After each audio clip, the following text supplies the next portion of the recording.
इस फिल्म की शुरुआत एक अजनबी से होती है जो किसी के शव से पता चलता है। एक पहाड़ी पर खड़ा हूँ। बाद में इस शख्स ने अपनी कहानी बतानी शुरू की। अगर आप चैनल पर पहली बार आते हैं तो उससे पहले सब्सक्राइब जरूर करें। इसके बाद वह कहते हैं, मैं चलती फिरती लाश हूँ, मैं बिना आत्मा के हूँ, क्योंकि वह 1795 का है। विक्टर फ्रैंकस्टीन नाम का एक आदमी डॉक्टर को उसका शव मिला। वह बहुत खराब हालत में और बुरी तरह कटा हुआ पाया गया था। भले ही वह फटा हुआ हो, प्रयोग द्वारा जीवन में लाया गया, लेकिन बाद में उन्हें इसका एहसास हुआ उन्होंने किस राक्षस को जीवित कर दिया, और इसीलिए वे अंत में इसे मार देते हैं। कोशिश की, लेकिन ये शैतान किसी तरह वह शैतान बच गया, क्योंकि वह बदला लेने की आग में जल रहा था। उसने अपने रचयिता की खोज की और उसने अपनी पत्नी की जान लेकर बदला लिया। जब इसे दिया गया तो विक्टर फ्रैंकस्टीन का काम पूरा हो गया। जब उसे इस बात का पता चला तो उसने अपनी पत्नी को बताया। उस शैतान की मौत का बदला लेने के लिए उसने कई दिनों तक दूर तक मेरा पीछा किया। भूख और प्यास से भी अधिक समय तक उसकी तलाश करना सफल नहीं हो सके, और कड़ाके की ठंड पड़ी, उसकी जान ले ली। लेकिन फिर भी विक्टर वह शैतान का गुरु था, इसलिए शैतान अपने मालिक को अच्छी तरह दफनाया। एक ही किताब में लिखे सारे राज जिससे उन्होंने इस शैतान को बनाया, वह शैतान उसे अपनी पत्नी के पास ले गया, दफना दिया। लेकिन जब शैतान को इसका एहसास होने लगे यही अंत है, तो अब यहीं से उसकी नई जिंदगी शुरू होता है, क्योंकि एक दानव बड़ा है। पाल बिना किसी कारण के उस पर हमला करना शुरू कर देता है। एक कारण है कि राक्षस उसे अंदर क्यों ले गया। राजा इसे नोवेरिया ले जाना चाहता है। वह राक्षस उस शैतान यानी आदम पर भारी है। लेकिन जैसे ही एडम खास बन जाता है, त्रिशूल से उस शैतान को मार डालो। यदि आप इसे गिरा देंगे तो राक्षस जमीन पर गिर जाएगा। एक अजीब पत्थर का जीव जीवित हो उठता है, चला जाता है, और उसके जैसे कई अन्य जीव जीवित हो जाते हैं। वे ऐसे हो गए, उन्होंने जाकर उन राक्षसों को मार डाला, उन लोगों को दो जो आदम पर हमला कर रहे थे। और उसके बाद वह अपने मानव रूप में होता है। आओ और फ्रैंक एस्टन को उठाओ और उसे अपनी रानी बनाओ। इसे लियोनोर और गिडिया के पास ले आओ। यहाँ हमें यह भी बताया गया है, वे राक्षस हैं, वे गाड़ियां हैं जो गायें हैं। दुनिया में बचे हुए दुष्ट राक्षसों से लड़े और मानवता की रक्षा के लिए कट्टर देवदूत माइकल ने सुपर प्राकृतिक शक्तियां बनाई। रानी लियोनोर एडम के मन को पढ़ लेती है, यह समझने के बाद कि शैतान का जन्म कैसे हुआ। इसीलिए उन्होंने इसका नाम एडम रखा, और अब वह आदम को उनके दुष्ट राक्षसों से बचाने जा रहा है, के खिलाफ युद्ध की बात करता है। स्वर्ग में माइकल बनाम शैतान की लड़ाई हारने के बाद शनि ने बदला लेने का फैसला किया। हजारों राक्षसों को मारने के लिए पृथ्वी पर भेजा गया, क्योंकि वे सभी एक साथ हैं। वह एक लड़ाई होगी। बकरी अर्थात मनुष्य की वह रचना, हमारे नाम का हर निशान पृथ्वी और हमारे चेहरे से मिटा दिया जाएगा। इस राक्षस को काम करने से रोक दिया गया है, लेकिन लोग अभी भी इसके बारे में नहीं जानते हैं। मैं जानता हूं कि वे इस बारे में पूरी तरह से अनभिज्ञ हैं, लेकिन रानी लेनोर एडम की शक्तियों को देखती है, उसे अपने साथ काम करने के लिए कहता है। लेकिन एडम ने रानी को सीधे तौर पर अस्वीकार कर दिया, क्योंकि वह अकेले रहते हैं। खर्च करना चाहता था, लेकिन एडम के चले जाने के कारण पहले उसे एक विशेष प्रकार का हथियार दो, जिससे वह उन राक्षसों से अपनी रक्षा कर सके। शायद इसलिए क्योंकि अभी तक किसी को कोई खबर नहीं है आदम के पीछे भूत क्यों। और यह एक हथियार है जिसके साथ वे राक्षसों को आसानी से नरक भेज सकते हैं। और अब एडम सबसे दूर रहता है। दुनिया में कहीं भी जीवन जियो खर्च करना शुरू करें, लेकिन वह राक्षस कहीं है। साथ ही अब उसका पीछा करना और देखना बंद न करें। इस तरह 200 साल बीत गए। हमारे आसपास की दुनिया अब पूरी तरह से बदल गई है, लेकिन एडम अब भी बिल्कुल वैसा ही था। लेकिन अब वह उन राक्षसों से तंग आ चुका है, और अब इससे पहले कि राक्षस उसका शिकार बने, एडम को उन राक्षसों को ढूंढना चाहिए और उन्हें नष्ट करना चाहिए। लेकिन एक दिन एडम शिकार करने लगा। यदि वह इसी प्रकार उन राक्षसों का संहार करता रहेगा, एक निर्दोष व्यक्ति का जीवन बर्बाद हो गया। जब घोर गोयल को पता चला तो उन्होंने तुरंत एडम का कब्जा, क्योंकि आदम को मनुष्य का सम्मान दिया गया और गोर गोयल्स का अस्तित्व ज्ञात था, और इसलिए सजा के तौर पर उन लोगों को हमेशा के लिए एडम को अपने साथ कैद करो। लेकिन लड़ाई के दौरान एक राक्षस ने एडम पर हमला कर दिया। जो भाग निकला वह तुरंत अपने राजा नेवाया के पास लौट आया। एडम के पास जाने के बाद उन्हें बताया गया कि एडम जीवित हैं। यहाँ हमें वह मिलता है, ये राक्षसों का राजा नेवेशलेयो है। और इस तरह के प्रोजेक्ट में काल की मदद से वे मृतकों को बचाने का काम कर रहे हैं। इसे जीवन में लाने में सक्षम होना फ्रैंक एस्टियन जैसा बनना है। जैसे जब उन्हें वह फ्रैंक मिल जाए। एस्टिन का राक्षस एडम अभी भी जीवित है, इसलिए वह अपने सबसे कुशल राक्षसों की ओर मुड़ा। गोयल के कैथहेड पर हमला करते हुए एडम को उसका अधिकार मिल गया। उसने उसे दर्रे तक लाने का आदेश दिया। एडम एक मृत व्यक्ति को पुनर्जीवित करने के लिए अब हजारों रहस्य जान सकते हैं। घोर गोयल राक्षसों की सेना को देखकर समझ गए वह केवल एडम को पाने के लिए आता है। जितनी जल्दी हो सके यहाँ आए और सफेद रंग देखें। गोल्स और डेवोन्स के बीच एक महाकाव्य लड़ाई शुरू हो जाती है। यह लड़ाई एकदम स्वाभाविक हो जाती है। यह भयानक था, जहां एक तरफ कई भयानक लक्ष्य थे। सभी राक्षसों को नरक भेजने में सफल हुए। अगर ऐसा हुआ तो कई शैतान भी सफेद हो जाएंगे। गोयलों को मारकर स्वर्ग भेज दिया, लेकिन उन्हें वहीं कैद कर दो। हजारों राक्षसों के सामने खून बहाया, वह कमजोर होने लगा। तभी केजिया नाम की 2 गायें गईं, मार डाला और अब तुम्हारी आंखों के सामने घोर गोयल्स को मरने दो। घोर गोयल्स एडम, उन्हें मुक्त करो। और अब एडम भी उनके पक्ष में है। वह उन राक्षसों का शिकार करने लगा, लेकिन इन राक्षसों का एक प्रमुख नेता था जिसका नाम जूरियल था, जबकि उसका हाथ एडम नहीं था। चरवाहे रानी लियोनोर के मामले में भी ऐसा ही प्रतीत होता है।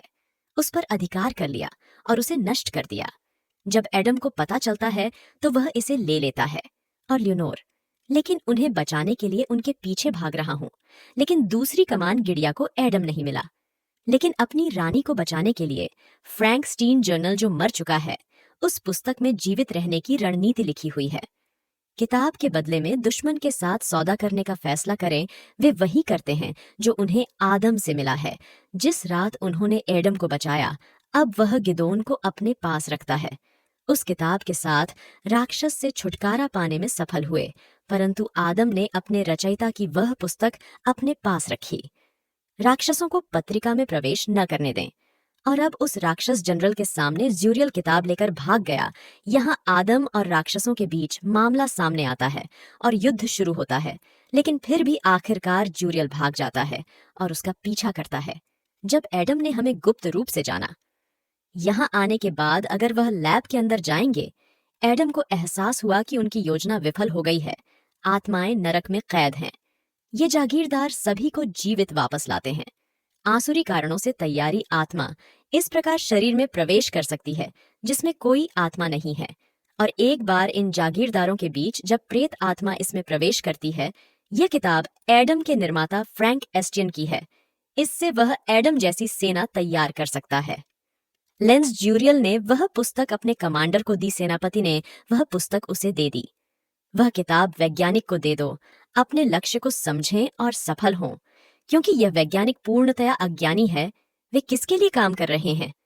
इंसान के भेष में एक दैत्य है, लेकिन उससे पहले वैज्ञानिक उस किताब को पढ़ लेते। अनुवाद के बाद एडम अपने काम में व्यस्त हैं। वह लैब में प्रवेश करता है और उसे वह किताब मिल जाती है। वैज्ञानिक से छीना झपटी और भाग गए, लेकिन एडम को वह किताब भी समझ में नहीं आती। मैं इसका मतलब भी नहीं समझ पा रहा हूं, और एडम को अपना अर्थ समझने के लिए उसी वैज्ञानिक की आवश्यकता थी। इसलिए जब वह दिन छिपा होगा तो यह जरूरी होगा टेरा का पीछा करता है और उससे मिलता है। उसे किताब समझने में मदद करें। दावे और पहले टेरा घोर गोयल और अंडे की कहानी पर विश्वास जूरियल ने एडम पर हमला किया, लेकिन एडम पर अब वह बहुत होशियार हो गया है। उसे मारकर नरक भेज देना सफल हो जाता, और अब टेरा भी एडम पर विश्वास करती है।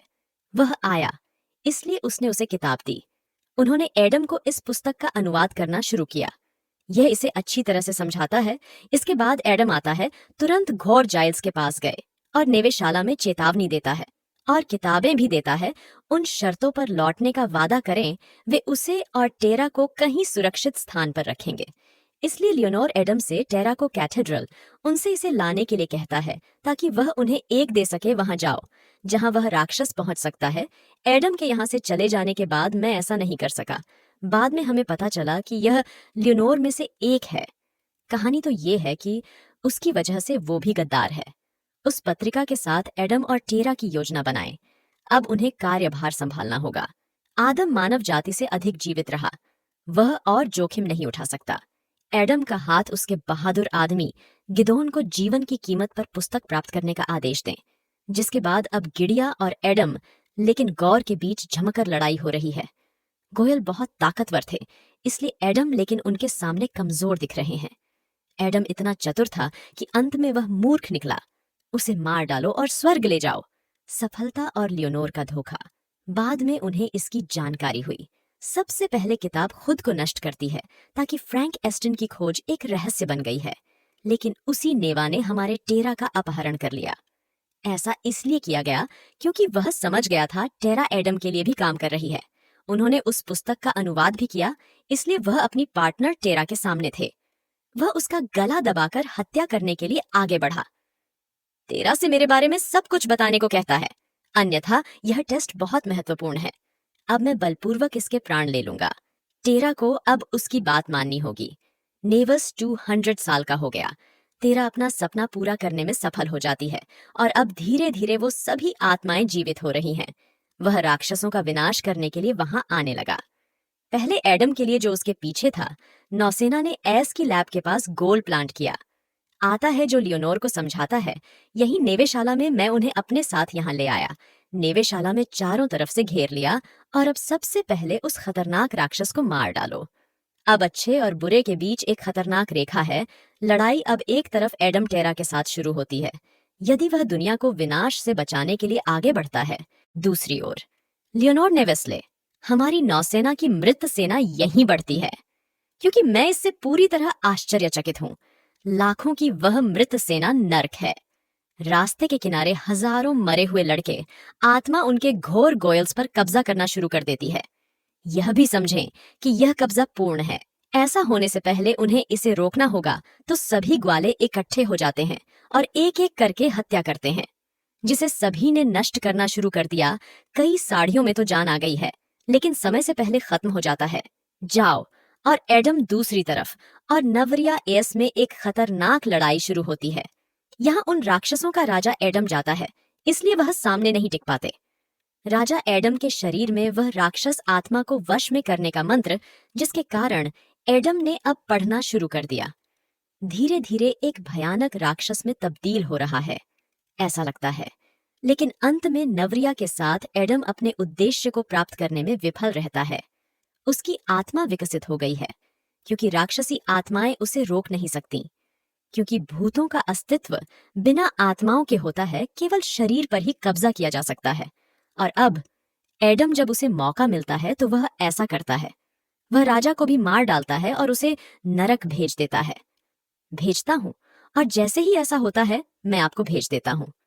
आसा की मृत्यु के बाद उसकी राक्षस सेना फिर नरक में घसीटा गया।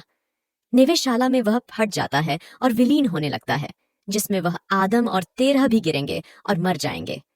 ये बिल्कुल ठीक समय पर हुआ लियोनोर। वह आए और अंततः उन्हें बाहर ले गए, गिरन की जान लेने के लिए। लियोनोर एडम व अंततः एडम टेरा को भी माफ कर देता है, साथ ही अलविदा और शपथ भी कि वह मानवता की रक्षा करते रहेंगे, इन राक्षसों के खिलाफ अपनी लड़ाई जारी रखेंगे। और फिल्म के अंत में वह खुद को एक नाम देता है। यह फ्रैंक एस्टियन है और यह फिल्म यहाँ है दोस्तों। अगर यह वीडियो खत्म हो गया, अगर आपको वीडियो पसंद आए तो लाइक करें और कमेंट करें। कृपया हमें बताएं कि क्या आप चैनल पर पहले हैं। बाद में मिलते हैं हमारे अगले वीडियो में।